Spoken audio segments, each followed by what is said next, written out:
Labdien! Mēs šodien atrodamies Ādažos, bērnu pārtikas ražotnē Rudolfs. Un mani sauc Egija Mārtinsone. Esmu šī uzņēmuma saimniece un vadītāja vienlaikus. Uzņēmums ir dibināts 2010.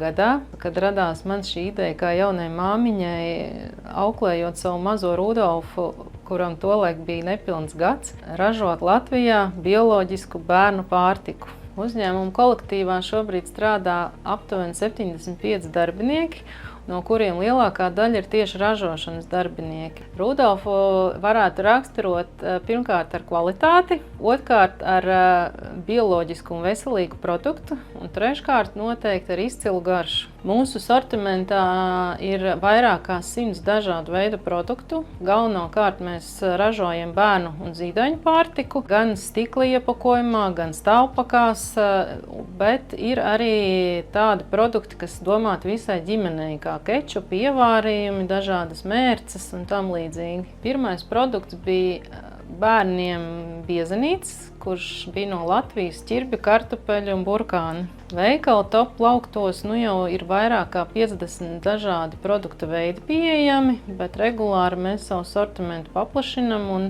sadarbojamies ar vien ciešāk. Klientu iecienītākais produkts ir stāvpakās mūsu biezenīšu bērniem, kā melene, banāns, ābols un viss, kas ir ar augļiem, saldie desertiņi. Ar veikalu top mēs sadarbojamies jau būs aptuveni 10 gadus, un sadarbība aizsākās ļoti veiksmīgi un ļoti atsaucīgi. Veikals top uzņēma mūsu jaunos produktus, un ar katru gadu ar vien lielāks sortiments tiek piedāvāts top veikalos, un es teiktu, ka tops ir viens no mūsu galvenajiem sadarbības partneriem Latvijā. Mūsu sortimentā šobrīd ir arī vairāki jaunumi, kā piemēram dārzeņi ar augļiem kombinācijās, kas ir kļuvuši ļoti pieprasīti un populāri starp mūsu mazajiem patērētājiem. Ņemot vērā to, ka mūsu patērētāji ir paši mazākie, tad mēs vienmēr ļoti atbildīgi pieejam gan ražošanas procesam, gan izejvielām, kādas mēs izmantojam, lai produkts būtu drošs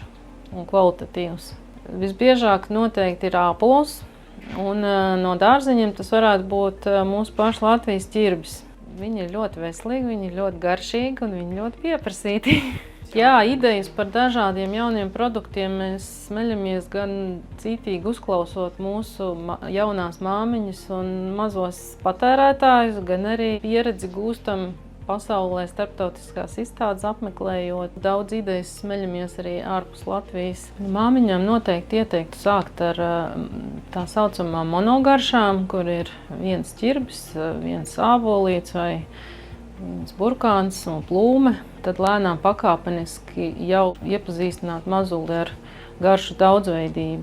Rudolfa komanda ar straujiem soļiem iet uz priekšu savā izaugsmē, un jau tuvāko gadu laikā plānojam strauji paplašināt savu uzņēmumu, gan jaunas ražošanas līnijas, gan jaunas noliktavas un ražošanas telpas būvniecību.